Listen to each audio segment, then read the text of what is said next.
माडगाव तालुका जत जिल्हा सांगली येथे पालकमंत्री चंद्रकांत पाटील यांच्या हस्ते ग्रामीण रुग्णालयात कर्करोग मोबाईल व्हॅनचे उद्घाटन। माडगाव तालुका जत जिल्हा सांगली येथे ग्रामीण रुग्णालयात कर्करोग निदानासाठी विशेष तयार करण्यात आलेल्या कर्करोग मोबाईल व्हॅनचे उद्घाटन करण्यात आले। यावेळी त्यांच्या समवेत जत तालुक्याचे आमदार गोपीचंद पडळकर, आरोग्य विभागाचे अनेक कर्मचारी यावेळी मोठ्या संख्येने उपस्थित होते।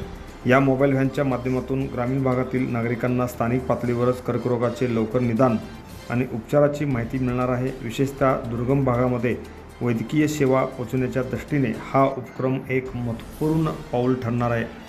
या व्हॅनचे उद्घाटन सांगली जिल्ह्याचे पालकमंत्री चंद्रकांत दादा पाटील यांच्या शुभ हस्ते करण्यात आले।